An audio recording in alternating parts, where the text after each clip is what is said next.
Well, welcome everybody. It's great to have you here. Thanks so much to Alison and all the staff here at St Bride's, especially James and Robin Turner, the steward, who've been looking after us. It's a wonderful venue for our lecture. It is actually the third annual lecture, although annual is not quite the right term because it's been interrupted in a couple of years by COVID and other hobgoblins who got in the way. But previously, the Religion Media Centre's annual lectures have been delivered by Professor Dermot McCulloch and also Professor Linda Woodhead, who've adorned this platform. And I'll shortly be introducing our distinguished speaker for this evening. But just allow me a couple of minutes to bask in the wonders of the outstanding and ongoing achievements of the Religion Media Centre, which I can say with all modesty, because it's got very little to do with me. I just bask in the warm glow provided by the hard work of others. We have an exceptional team of freelance consultants and journalists, many of whom are here this evening, so do please have a chat with them afterwards. And they continue to produce increasingly valued and independent and authoritative content through our daily and our weekly news bulletins, our regular Zoom press briefings on the religious issues of the moment, our trusted fact sheets and special reports, which are consumed by literally thousands of people all around the world through our website, our YouTube channels, and podcast platforms. And if you haven't yet signed up for your daily news bulletin to read while you're having your breakfast, you should be ashamed of yourselves. Please do so. For the second year running, we have exceeded our 1 million reach in terms of social media, and all our vital statistics and KPIs are on the rise. Two new developments which will be of interest to you. We have recently appointed our first special Muslim journalist with the support of the Aziz Foundation. Her name is Myra Butt, and she's here somewhere. Raise your hand.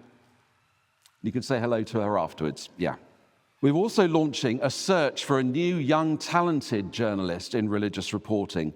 There's a £1,000 prize on offer. We hope this will be a yearly event, and it will be presented at next year's Religion Media Festival, which is going to be taking place in May at Westminster Central Hall. So look out for more details of that.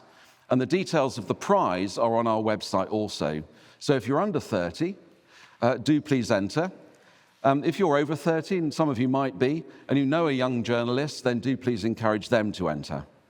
One project in particular I want to highlight, and it's been successful in its own right, but is also fed into our other output, and is offering the Religion Media Centre a national role in bringing networks together. Creating Connections started 4 years ago as an attempt to forge better relations between local faith groups and local media, both of who were complaining that communications between them were bad. We have now visited 11 cities around the country, thanks to Culham St Gabriel and the Saltley Trust, with Wolverhampton, our 12th city, coming up in November. Not only have these events proved successful in improving attitudes towards the media from faith groups, some 98% of those attending said they felt more confident in approaching journalists as a result of attending our days. But since the recent riots, the Religion Media Centre has been able to facilitate conversations between cities to share information and good practice that simply couldn't have happened if we weren't there to do this, especially in the sad closure of the Interfaith Network. Indeed, next Tuesday, we'll be holding another follow-up meeting with our Creating Connections contacts, partly to hear of developments in building communities since the riots, but also to reflect on some of what we're going to hear this evening about the government's links with faith groups. But clearly, this work, at the level of expertise our followers have come to expect, costs money, and we have been richly blessed in the past with some generous funding from Porticus and other foundations up to now, but to keep going, we do need further funds to achieve sustainability. Now, I know that some of you have signed up to our recent fundraising drive by subscribing on a monthly basis, but not nearly enough of you, which is why we've locked the doors. But do please consider taking on a regular subscription to help us in our important work.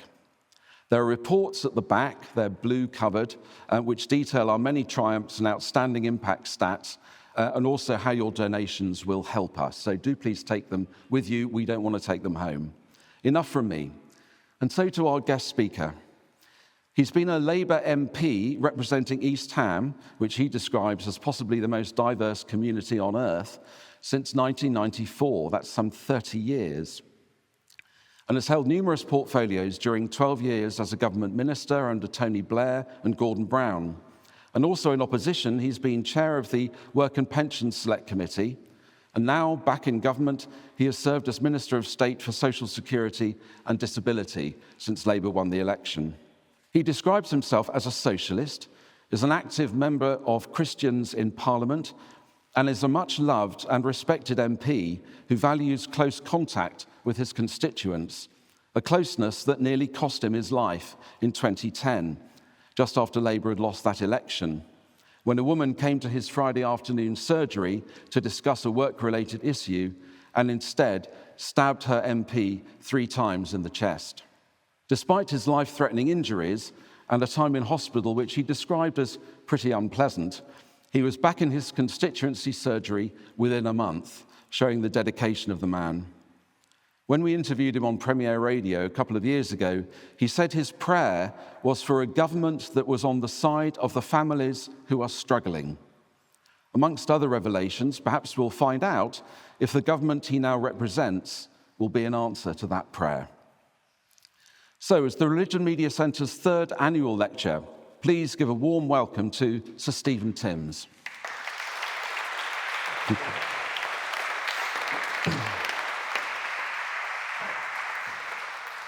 Well, thank you, Michael, very much for that kind introduction. Thank you, Alison, as well, for hospitality. Thank you, everybody, for coming. I'm delighted to be here. The last time I spoke at a Religion Media Centre event was on the 2nd of July.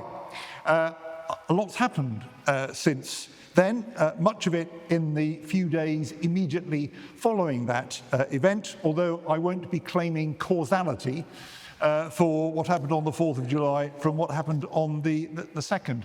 But after 2 days after that Religion Media Centre event, I had a long wait into Friday morning to hear that I had been re-elected as MP for East Ham for the 9th time, and 411 other Labour MPs were elected as well, providing the 2nd largest majority ever for a Labour government.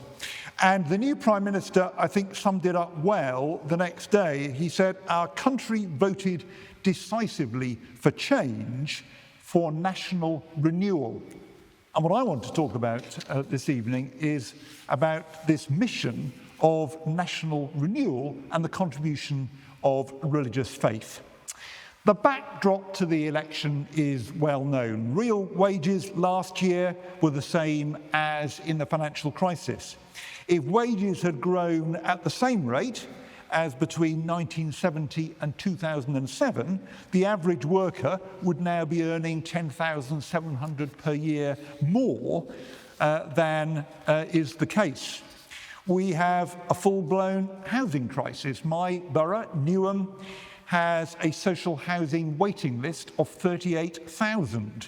Nationally, 89,000 households are in temporary accommodation supported by their local authority. The last government promised to eradicate street homelessness after it fell to its lowest level ever recorded in 2010. Now, far from having been eradicated, it's much higher. NHS waiting lists have grown by over 3/4 since 2010, 7.6 million at the moment. Last month, 128,000 people waited over 4 hours to be seen on visiting an accident and emergency department. In 2010, there was no month in which that number of people reached double, let alone triple digit thousands.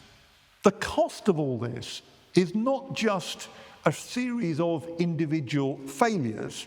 People's wages haven't increased in over a decade, so they don't feel valued. A struggle to access healthcare means people feel the government doesn't care. Polluted rivers, dirty streets degrade people's self-respect. It feels just as if the country is broken, that things simply don't work properly anymore.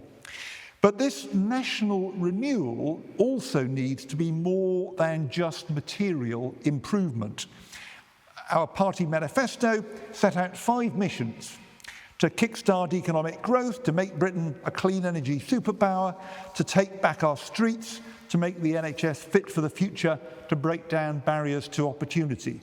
Delivering those missions would deliver tangible improvement, but we also need to change the way we think about our country and ourselves, to rebuild hope for the future.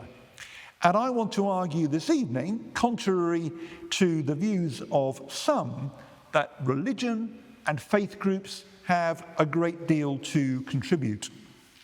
Surveys like the 2012 Demos report, Faithful Citizens, show that people who are religiously affiliated are more hopeful than others, feel a grateful sense of belonging to their community, and have higher levels of trust themselves in people and institutions, including in difficult times. The benefits of their hope is not confined to themselves. Across a decade of austerity, the pandemic, the cost of living crisis, faith groups have frequently and in many places held their communities together. Faith-based charities grew faster than any other part of the charity sector in 2000 to 2006. Faith-based volunteering rose 60% from 2010 to 2014. Just after our first lockdown began in 2020 on Good Friday, I was sitting at home going through some unread emails. And there were 2 emails there from constituents which said, "I don't have enough food for the Easter bank holiday weekend, what should I do?" And I didn't know how to answer. I've become very used, of course, to referring people to food banks, but I didn't know which, if any of them, were going to be open over that bank holiday weekend. But looking back further through my emails, I found one from the directly elected Mayor of Newham, Roxana Fiaz.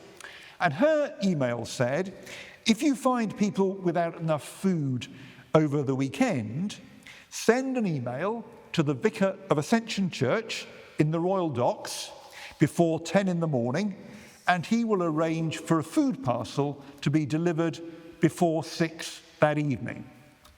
Now, 25 years earlier, I was the leader of Newham Council, doing the job that the elected mayor does today.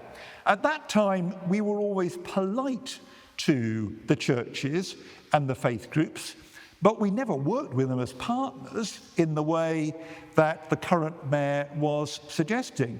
Her idea, frankly, sounded a bit implausible to me, but I didn't have any others, or any better ones, so I thought I'd better give hers a try. And both of my constituents received their food parcels later on that Good Friday. In the last Parliament, I chaired the All Party Parliamentary Group on Faith and Society. And seeing things like that happening in a few places, we commissioned Goldsmiths, University of London, to carry out some research in the summer of 2020 about local authority cooperation with faith groups during that very difficult lockdown period. The researchers sent a questionnaire to every council in the UK. Nearly half the councils replied, and their replies made clear that what I saw in Newham was happening across the country. Over 2/3 of councils replying said that they had partnered more with faith groups since the pandemic began. More than 90% said they had a very or mostly positive experience working with them. 88% said that faith groups added value to some or a great extent through their long-standing local presence, 79% because they provided a panel of volunteers, and 79% again made the point that the groups could successfully get through to hard-to-reach groups which others could not. And one of the council officers told the researcher this, and I quote, "My personal admiration for faith groups has gone through the roof just in terms of their commitment there. We as a local authority didn't know what we were getting into, and they have got involved with smiles on their faces, and they've done it professionally." It turned out, in the pandemic, when we were all at rock bottom, it was uniquely the faith groups which had both the motivation and the resources, people, buildings, some cash, to step up to help. And we became dependent on those groups in completely new ways. And everywhere, people saw this was happening. My colleagues in Parliament, those newly elected, those who were there already, saw that it was the faith groups who stepped up to help. So Keir Starmer declared during the general election campaign one of the weeks as Faith Week. And he wrote a letter to faith leaders to mark the week. "I am regularly reminded," he wrote, "of the many ways that faith contributes to the rich diversity of the United Kingdom." And he committed, in the event of winning the election, to, I quote, "strong partnerships with faith communities." The temptation for government, I think, is either to instrumentalise faith groups, valuing just the volunteers or charitable acts which they give, or to ignore or actually, frankly, to shun them.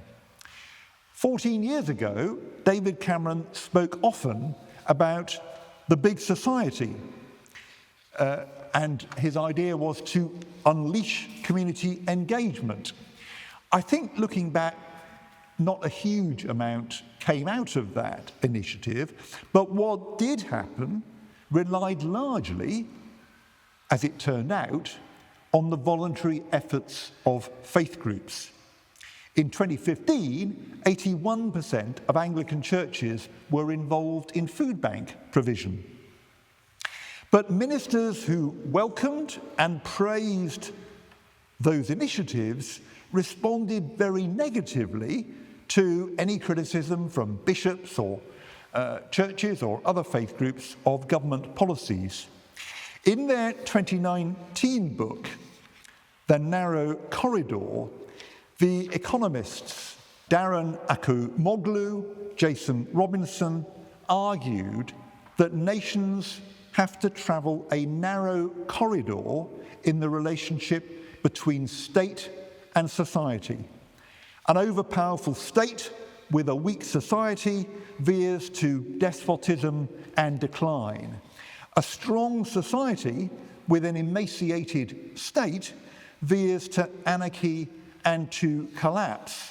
What is needed, they argued, is for a strong state and a strong society to coexist, cooperate, and to challenge each other as well.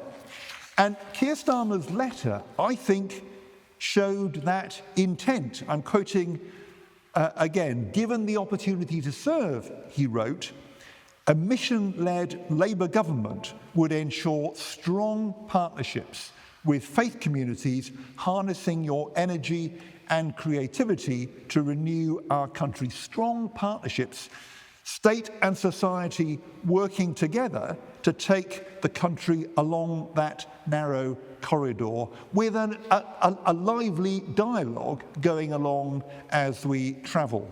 And one way the letter pointed to achieve this was promoting local faith covenants between local authorities and faith groups in communities. Now, this is an idea that was developed by that All Party Parliamentary Group on Faith and Society, which I chaired from 2012 until the election.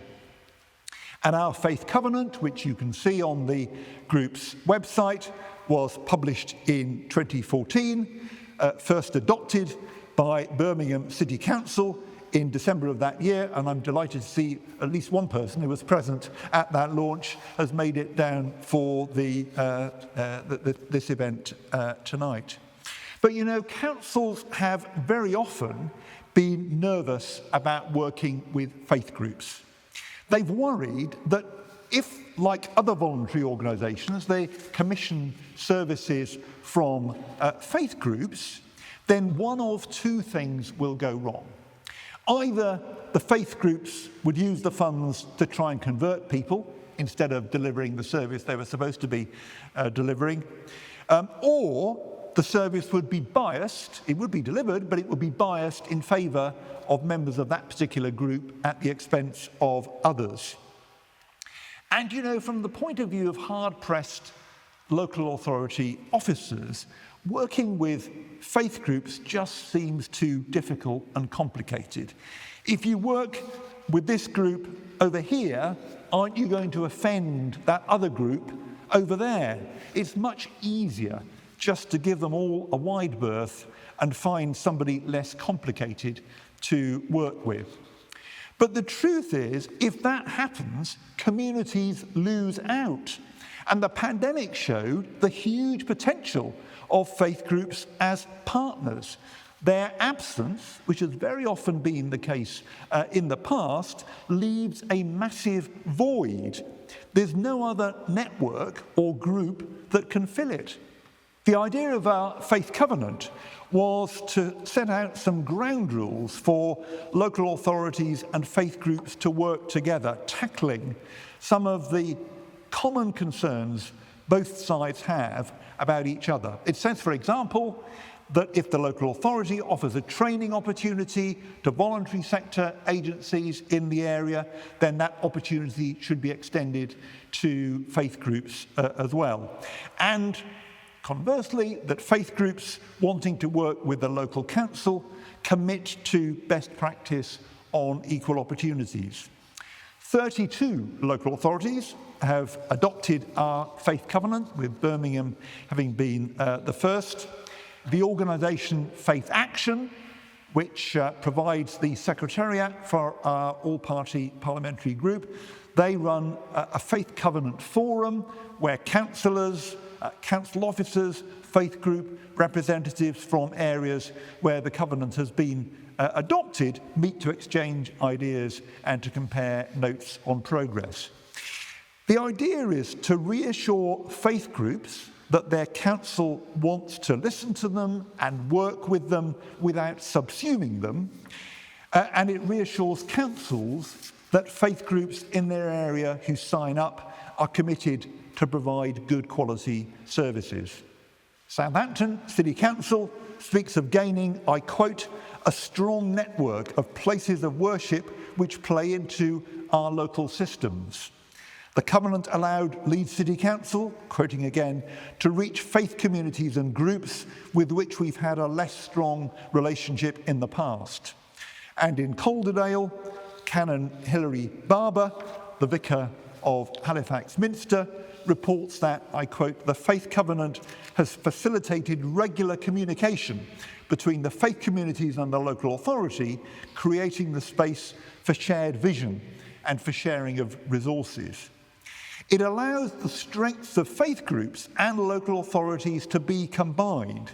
Faith groups have enthusiastic, committed volunteers, crucially access to disadvantaged, hard-to-reach groups, which statutory organisations can never match, and trust with those groups as well. Unmatched credibility through their long-standing presence in each community. Local authorities have a strategic view of the community that looks across ward or parish boundaries to help connect groups across their area, and they've got financial resources as well. And I think Keir Starmer is right that adopting the faith covenant can be a key step to building these strong partnerships that he envisages. The covenant celebrates and promotes faith groups without trying to suppress their identity, and it treats them as integral, not as instruments. There are churches, mosques, synagogues, temples, gurdwaras, right across the UK in every community. A group of local residents is committed to each of those places, but everybody in the community is aware of them, goes past them, knows that they're there. And no other network can match the presence of faith groups in our communities. As part of a nation, we bundle ourselves with millions of people we may never meet in places that we may never go. That imagined community that we think of ourselves as belonging to is made real by shared history, shared institutions, arts and culture, but also through our own local community. In forming how we think of our nation, we scale up from the people we do know in the places we do visit. How we feel about our nation and how we feel about our local community are very closely related. Each act of service goes beyond its immediate beneficiary. It has local, national, regional, and theological significance.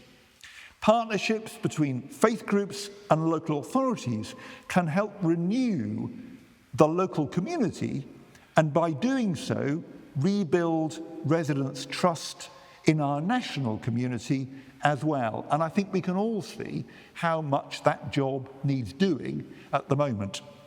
Now, this is all very cosy stuff, but isn't the harsh reality that far from bringing people together, faith today is a source of division?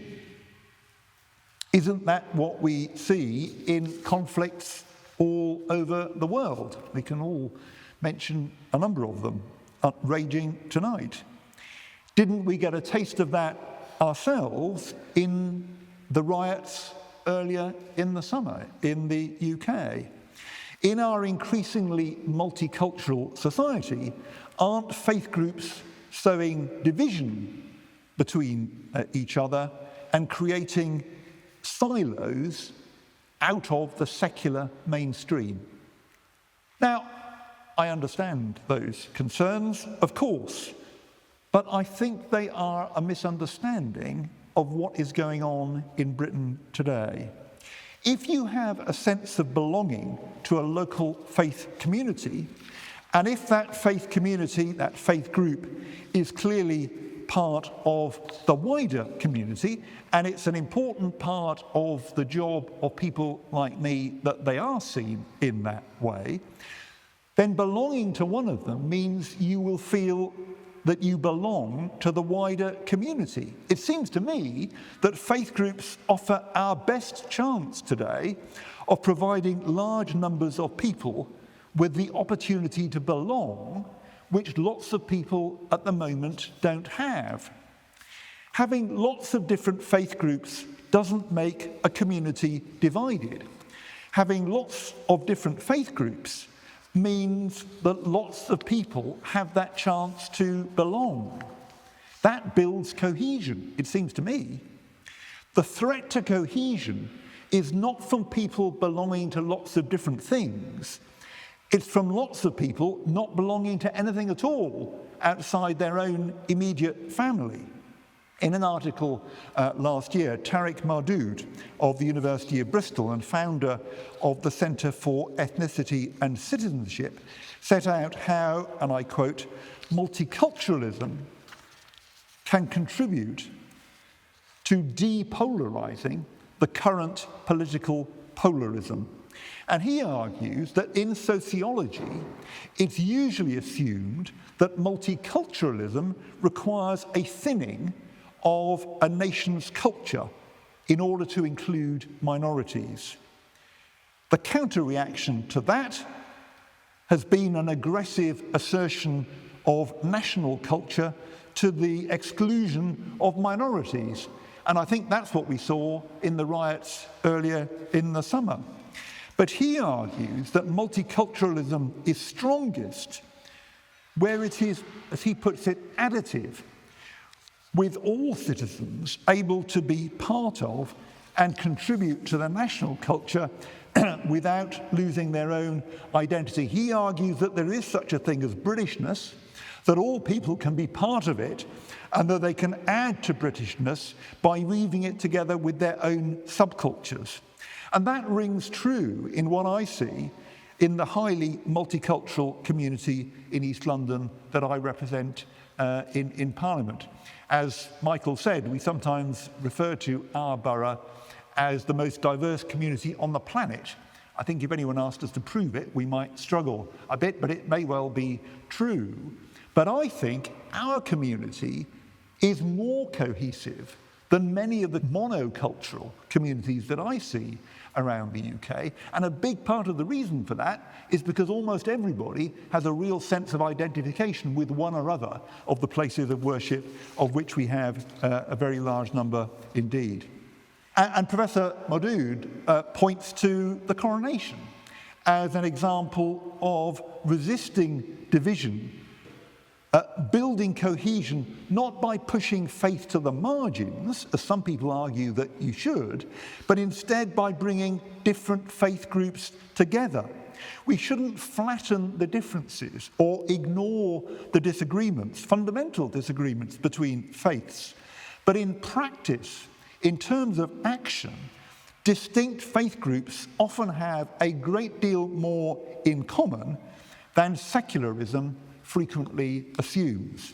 Now, I've got a bit of a vested interest in maintaining this. As I've said, my constituency is among the most diverse in the country. I moved there 46 years ago on getting a job in London straight from university. At university, all of my spare time was spent in the Christian Union. I joined the Labour Party, which I'd always supported, in East London, and quickly discovered, to my surprise, that my faith gave me a point of connection with other people of faith, including with people whose faith was quite different to mine. And when, after 16 years, I think, a vacancy arose for MP for East Ham, Ahmed Din, the then chair of the Alliance of Newer Muslim Associations, got in touch with me. He said, "We believe in God, you believe in God, we think you should go for this job." And that was a very big part of why I was selected to be the candidate and became the MP, and indeed why 30 years later I still am. The tendency in the past has been either to see faith communities as just sort of part of the jumble of cultures inhabiting these islands, best left alone, or treating faith groups, particularly minority faith groups, as a threat to a secular national culture. Both approaches assume that finding belonging in faith is contrary to finding belonging in Britain. But it isn't. Diverse faith communities belong both to Britain and to Britishness. And admittedly, within narrower boundaries in the past, that has always been the case. Minority faith groups don't dilute Britishness or threaten it, they add to it. They deepen, enrich it. The belonging created by faith communities is not opposed to people's sense of national belonging, but one of the most tangible ways that it is realised and that it is developed. Embedding that view in government, I think, will be a form of national renewal in itself, encouraging every faith community to find its place and to contribute in our nation. On the 16th of July, the Deputy Prime Minister, Angela Rayner, wrote to the leaders of local authorities to promise a devolution revolution. Manifesto committed to widen devolution to more local authorities and local areas and deepen devolution settlements with the local authorities that already have them.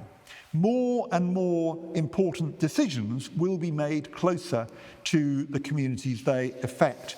Policy making is going to move nearer to where faith communities' work has the most directly built credibility and relationships. The Mayor of Greater Manchester, Andy Burnham, committed in July 2019 to creating a faith and race equality panel. He consulted on that idea, and the responses encouraged him to separate the two. So there are separate panels.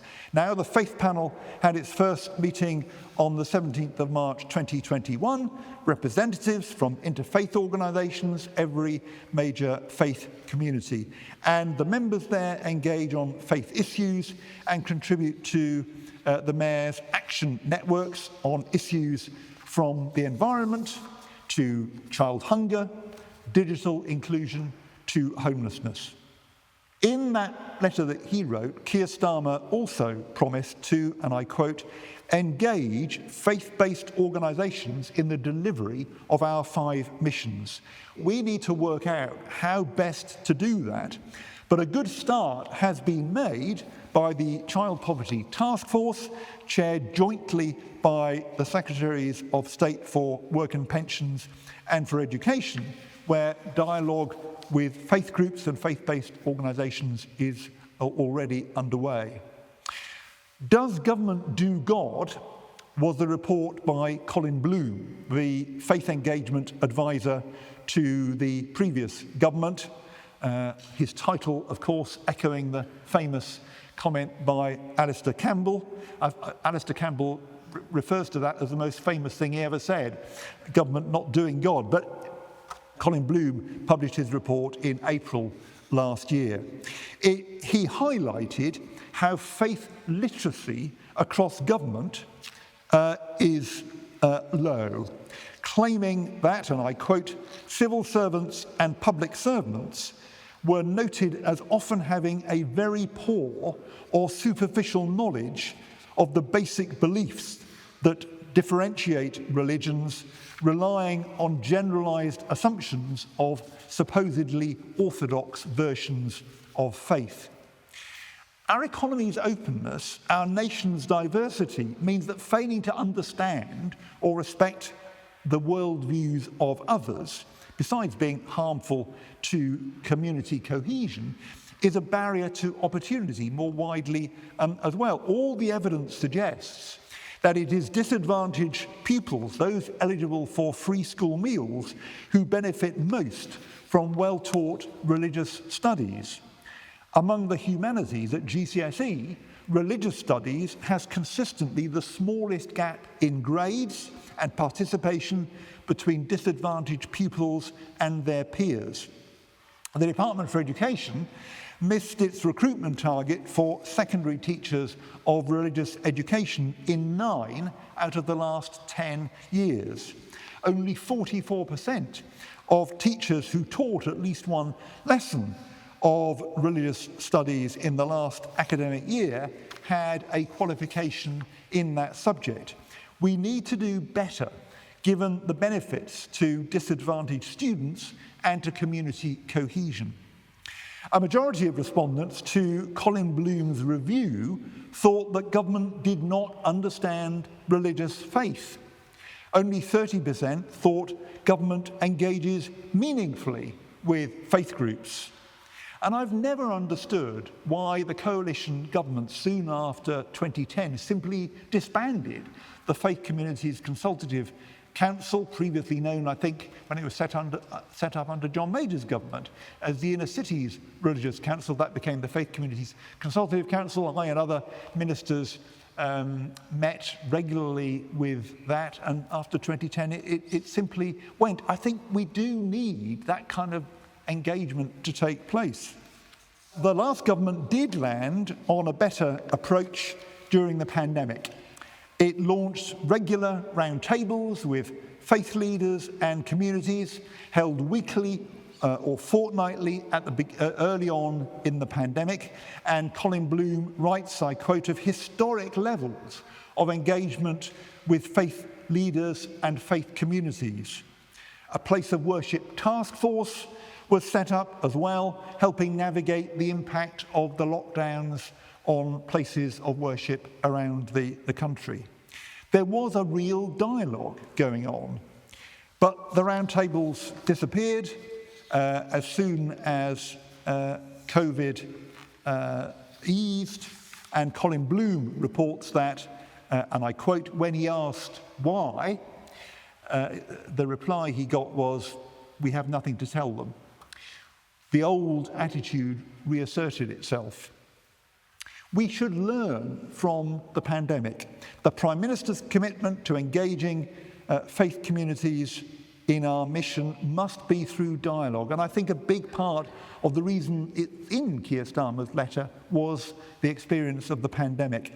My colleague, Lord Wajid Khan of Burnley, he is the Faith Minister in the Ministry of Housing, Communities and Local Government.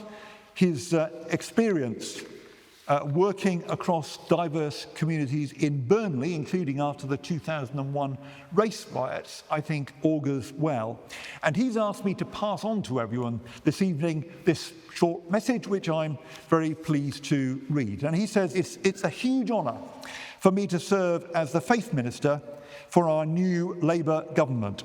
Over the summer months, we saw worrying divisions and polarisation in some of our communities.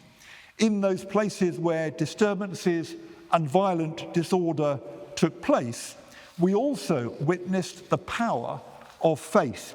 We watched people from many different religious groups stand together to protect each other's places of worship, care for the victims of violence and intimidation, and bring our broken communities together.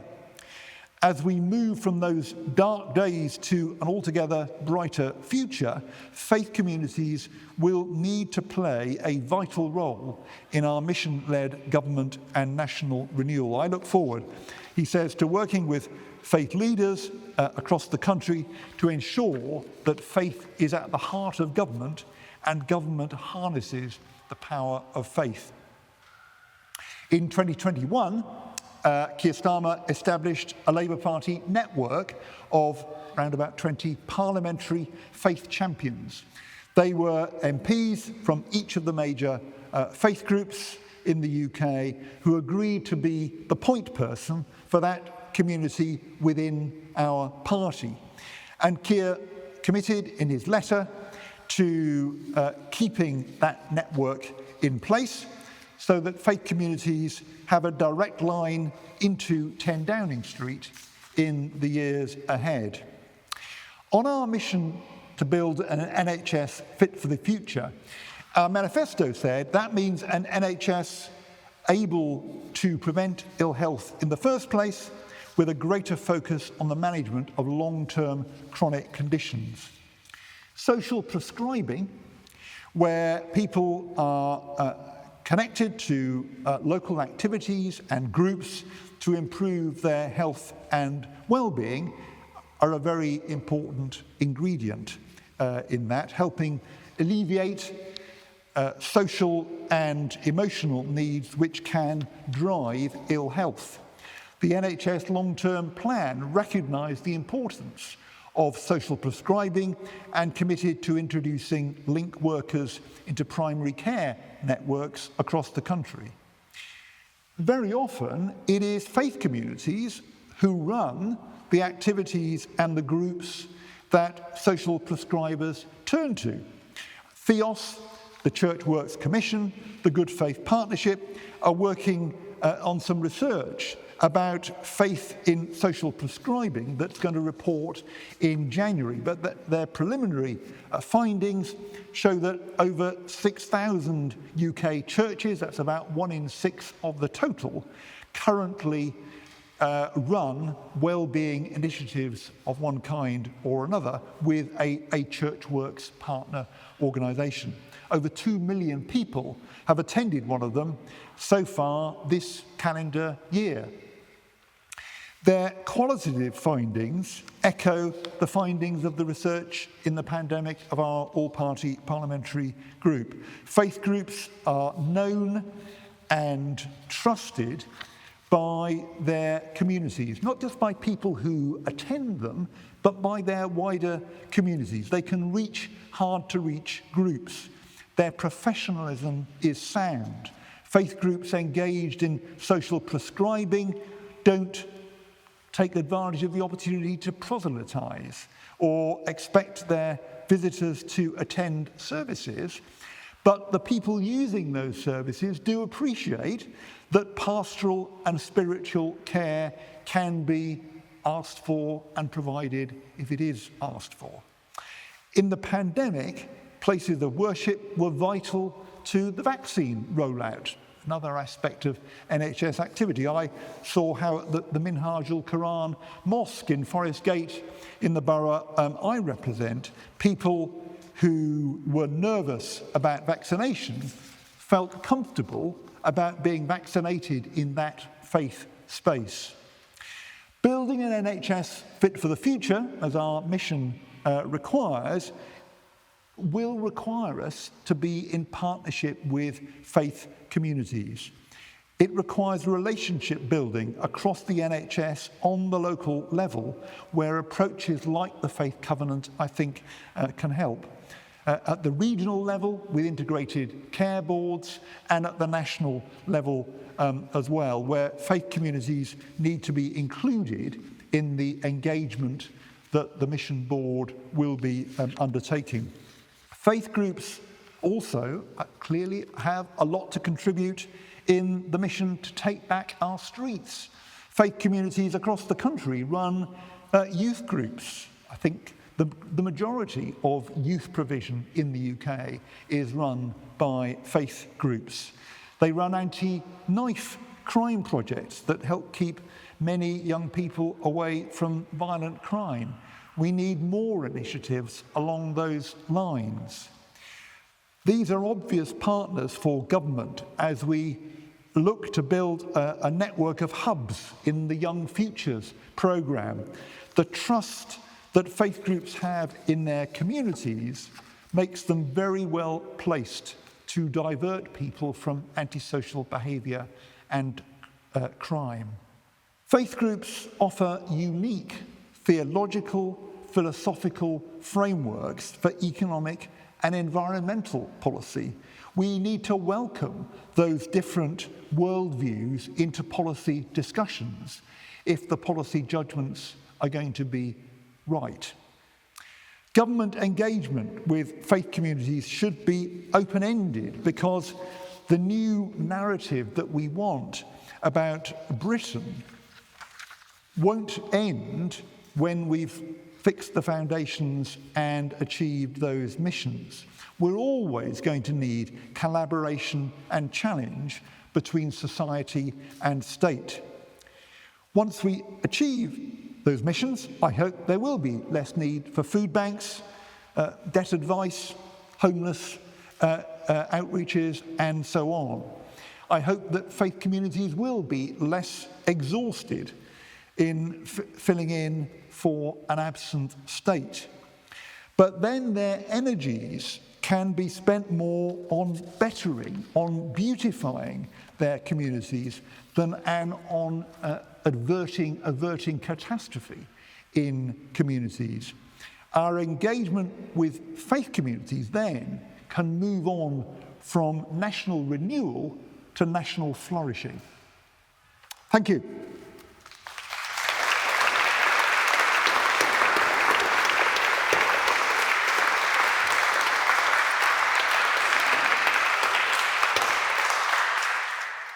So I'm sure there'll be some questions for Sir Stephen. If you want to raise your hand, I will come and find you with the microphone. Since you're closest, why don't you go first? Thank you, Sir Stephen, for a brilliant, most insightful speech.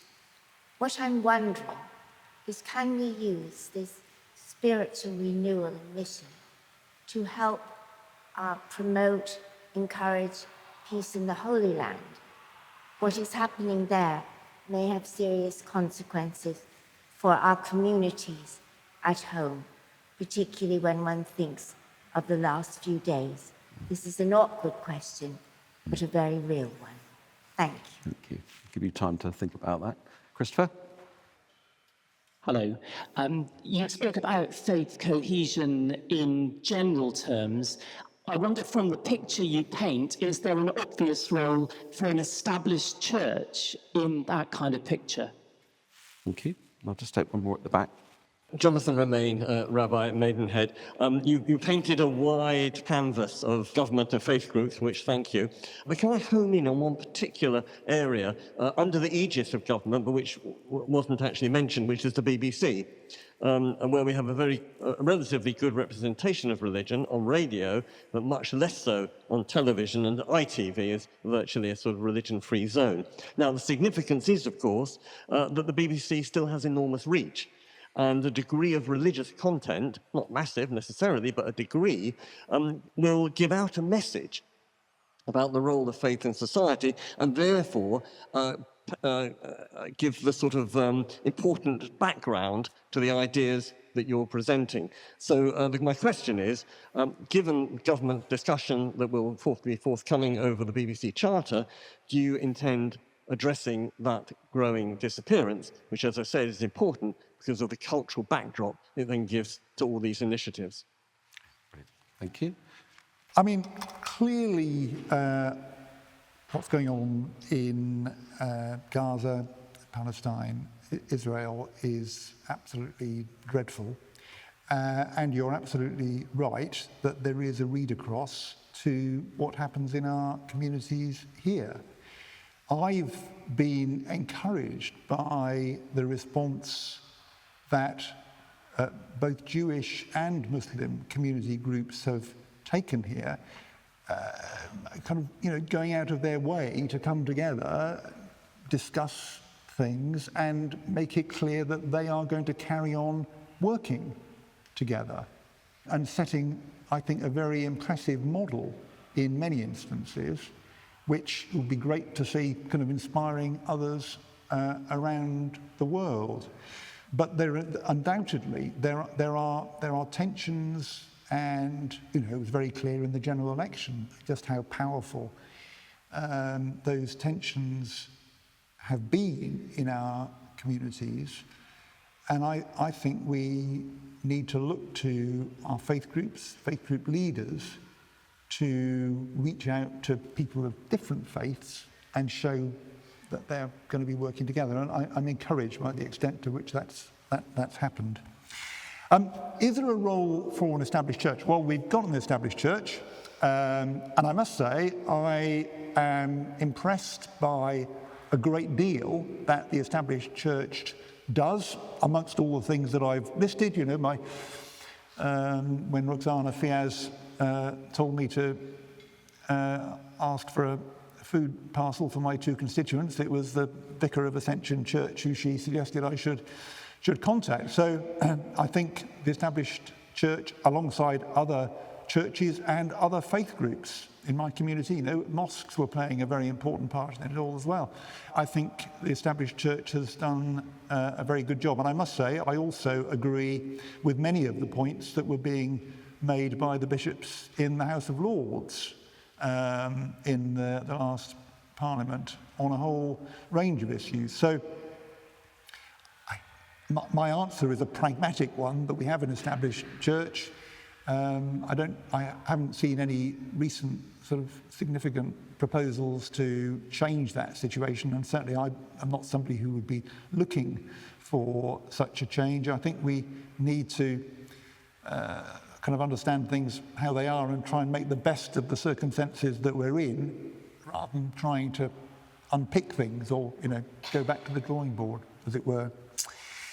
Well, it's a very interesting question about BBC licence renewal. I'm pleased to say that isn't something that's on my desk as a minister in the Department for Work and Pensions. But it does strike me there may be a role here for the Religion Media Centre, which clearly does have a very natural interest in the content of the BBC licence. And you make an interesting point, which I hadn't really sort of logged, that television is pretty much a religion-free zone. I mean, I remember when I grew up, religion on television was pretty boring. You get sort of Malcolm Muggeridge or somebody quite elderly, but it wasn't really very interesting. So maybe this is not a new problem at all, but a pretty long established problem. But the reality is, if you want to see interesting, hopeful things going on around the UK, then very largely it's faith groups, places of worship you need to look. And I would certainly hope that our national broadcaster will be reflecting that and picking that up, and perhaps there should be something in the licence that the Religion Media Centre should be lobbying for. Thank you. I've got lots of questions. I'm going to go for Alia, because I saw you first, and then Catherine, and then Jasmine. Thank you, Michael. Thank you, Sir Stephen. How can local communities of faith and belief support good RE in schools? Okay, thank you. Catherine? My question is very similar to Alia's, actually, about RE in schools, and thank you for highlighting some of the issues around that. How might the Labour government renew, as you talked about renewal at length, how might it renew its commitment to RE in schools? Thank you. Jasmine? Thank you, Sir Stephen. Really interesting and insightful lecture there. It's consistent with some of the things that we've heard yourself and Keir talk about. It'd be wonderful to see those things being consistent with the action that's taken. So far, so good. You talked about the Bloom Review and that it concluded, amongst other things, that faith and belief literacy across government is, I think you said, low. One of the recommendations from the Bloom Review was that everyone on the public payroll is provided with consistent quality faith literacy training. Is that something that you would endorse? On RE, how can faith communities support good RE in schools? I mean, there is the mechanism to do that in the local SACRE groups around the country, which are there specifically to enable that, to enable local faith groups to input to the syllabus and the way that RE is taught. So I would hope that there is that opportunity to engage in those groups and to have a positive impact in doing so. I kind of need to be a little bit cautious about kind of making up education policy on the hoof here, which is definitely beyond my remit. But I mean, I did make the point in what I said that the very poor record in recruiting specialist teachers for RS is part of the problem. And, I would hope that there will be a new recognition of how important this is, and that would give a new impetus to ensuring that those who are doing this job on behalf of all of us are properly equipped for doing so. And I would hope that representations along those lines are made to the department when it's thinking about these things. I mean, I think that the Bloom report, I think I'm right in saying that the previous government never responded to it. So I guess that technically, I'm not sure about this, but technically it may well be the new government has a kind of obligation to report to it. I'm not quite sure whether it has the status of a report which requires a response from whoever the government happens to be, or whether, because we've had an election, there isn't an obligation there anymore. But, for example, reports from my select committee to the government that were submitted to the government before the election but not responded to, they do have to be responded to by the new government. Whether the Bloom report is in that category, I'm not sure.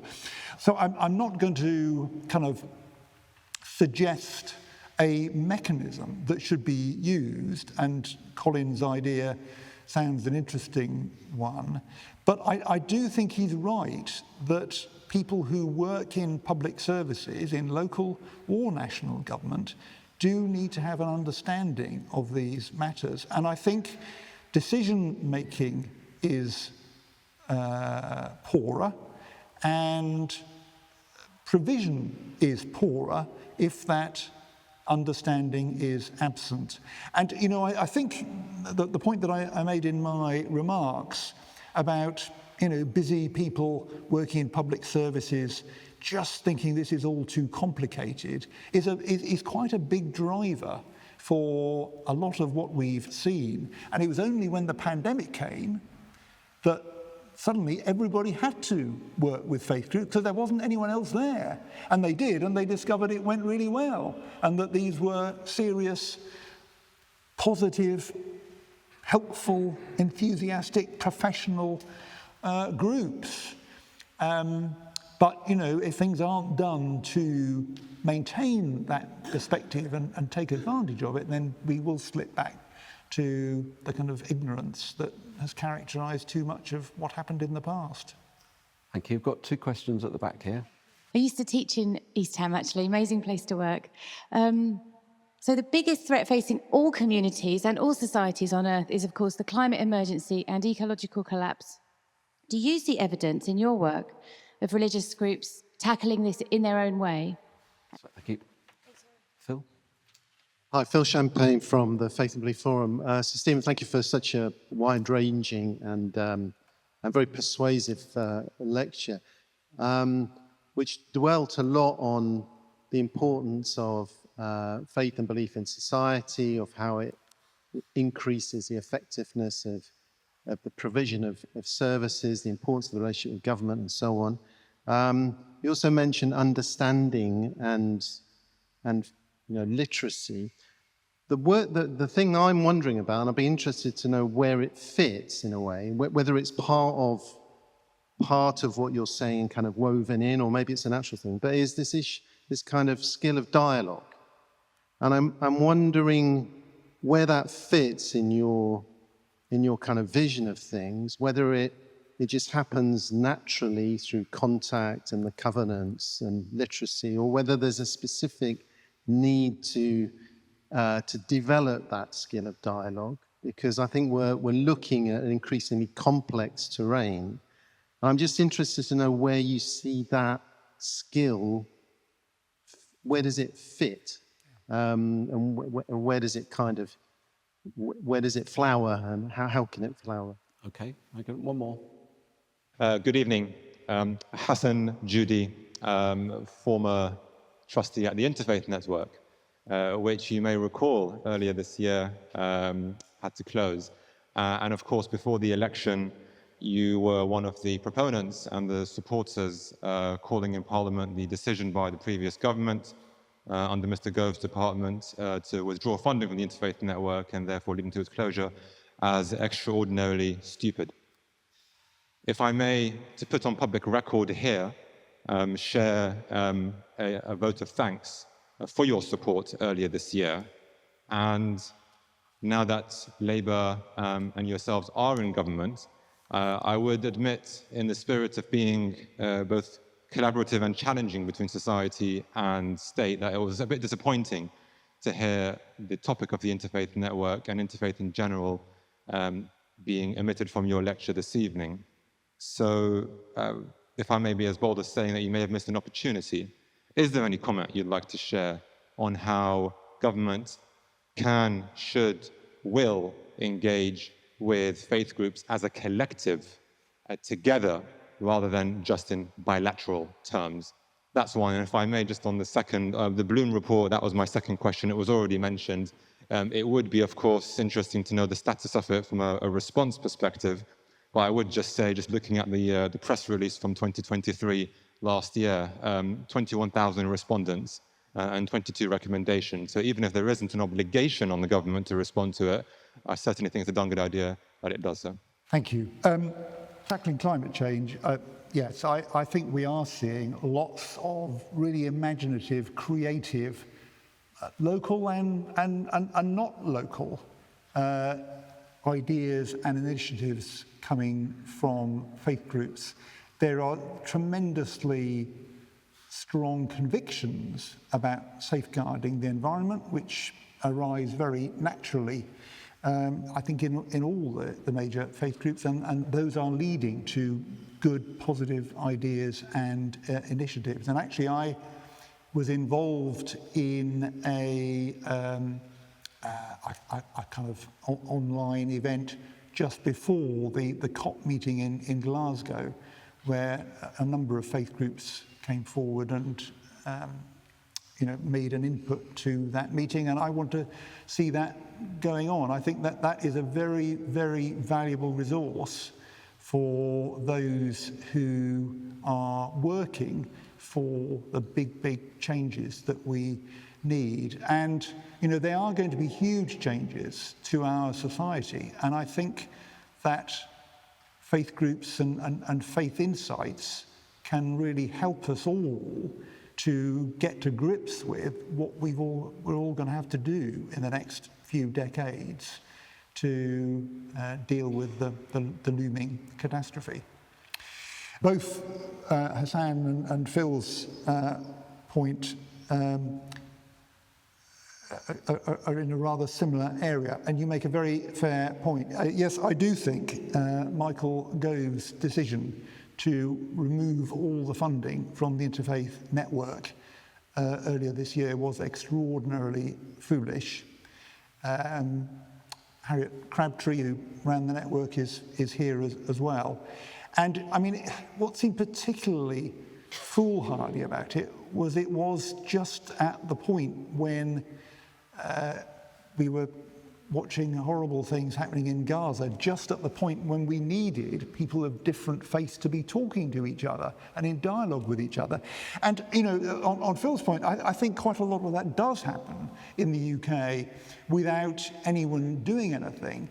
But the Interfaith Network did provide a good and effective infrastructure within which those discussions were taking place.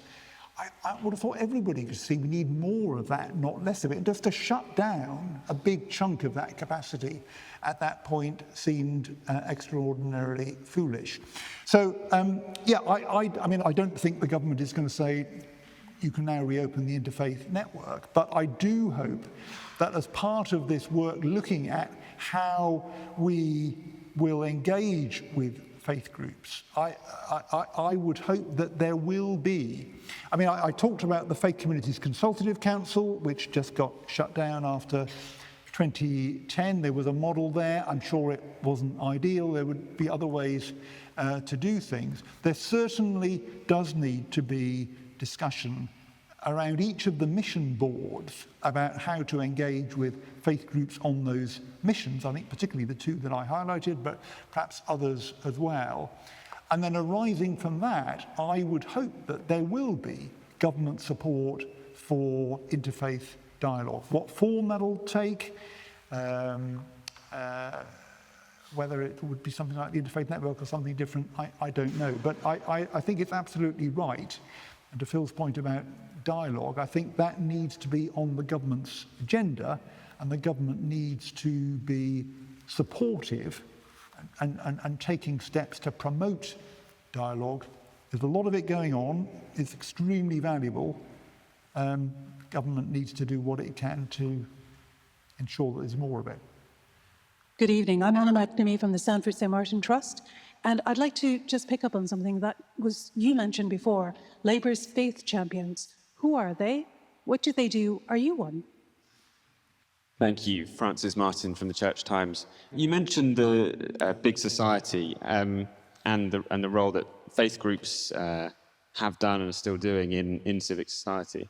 The big society was criticised at the time as potentially sort of providing cover for the government sort of cutting various public services.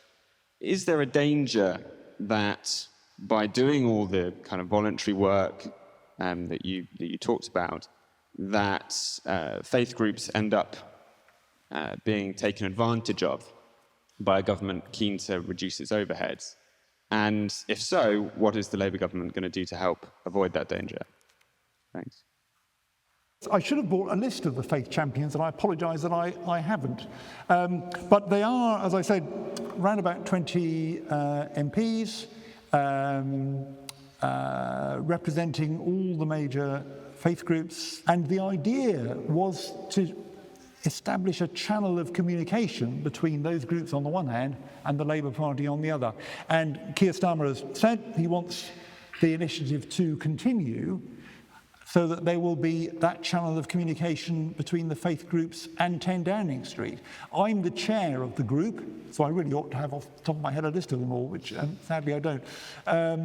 And so next week at the Labour Party conference in Liverpool, we will have, as we do every year, a faith reception, and the faith champions will be there as well as lots of other delegates, and anyone who happens to be, if anyone is coming to Liverpool, please do join us on Monday afternoon. I think it's 4:30, around about 4:30. And you know, this is becoming part of the fabric of our party, and we think that's how it should be. We may perhaps expand the number a bit beyond 20, I'm not sure, but it's getting proper communications going is what we're hoping to achieve with that initiative. Is there a danger of faith groups being taken advantage of? Yeah, I think there is, and I think there has been. But the reality is, the argument that I've been presenting this evening, is that if we're going to fix the health service in the country, we need input from the faith groups. Not to sort of save the government money, but because there is access there, there is trust, there are resources, there is enthusiasm, without which we won't be able to solve the problem. We need everybody working together on these missions.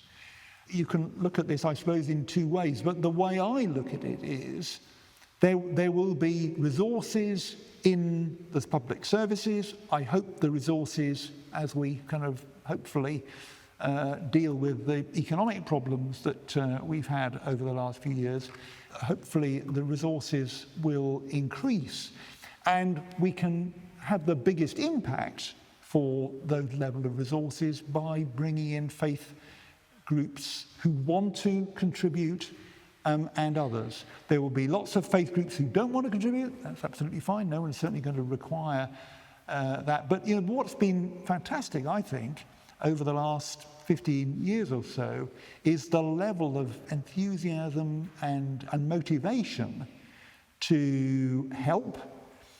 But the Trussell Trust, which was set up with entirely church-based food banks, I think most of them still are church-based, they say their number one aim, their number one campaign goal is to end the need for food banks. And so I hope we can move beyond this sort of crisis, coping with catastrophe that we've relied so much on faith groups to do over the last 15 years, and move on to this flourishing idea, which I touched on at the end, and that's where I hope we will in the future be able to benefit so much from what the faith groups can contribute. Thank you very much for your talk. Eddie Tolasevich from the National Churches Trust. A lot of what you've described faith groups doing happens because faith groups have got buildings, churches, mosques, temples, whatever. I met a vicar a couple of weeks ago. He runs an inner city church in London, very poor part of London. Church was built in the 1960s. The loos, he's got loos, but anybody who has a disability or a wheelchair can't get in. The electricity is about to disappear because its life expired. It's not a listed building. You can't apply to a heritage body for funding. Local council hasn't got any money. The congregation is too poor to do it. He's looking for £30,000 to upgrade that building. If he did that, so much more could be done by that church. What responsibilities does government, national or local, to help that church building? Paul Phillips from the Baha'i Faith. We see children as gems of inestimable value. And there was something you said about Sacre. One of the concerns, I sit on the Sacre committee, one of the concerns I see is this burgeoning of academies. And academies seem to be doing less and less religious education with children. And I wonder what your thoughts were on that. Jan Maguire from Ariac. On the back of Bloom's comment about poor religious literacy and Ofsted's comments about poor quality of religious education, will Labour renew the commitment to ensuring schools meet the statutory requirement to deliver RE? a key resource that faith groups are bringing to all these things is buildings. It is also people and resources of trust, but the buildings are absolutely key. I mean, I don't think I can hold out a prospect of large amounts of public funding becoming available for maintaining the buildings. I mean, I know that the heritage arrangements have been very much valued, and I'm sure there will be representations going into the Chancellor of the Exchequer to maintain those. But I do hope that, having seen what we have seen in communities right across the country, there will be a fresh understanding of just how valuable what happens in places of worship is for the wider community, and that perhaps that will lead to people being a bit more open to providing some help locally in situations like the one you describe, where it's needed.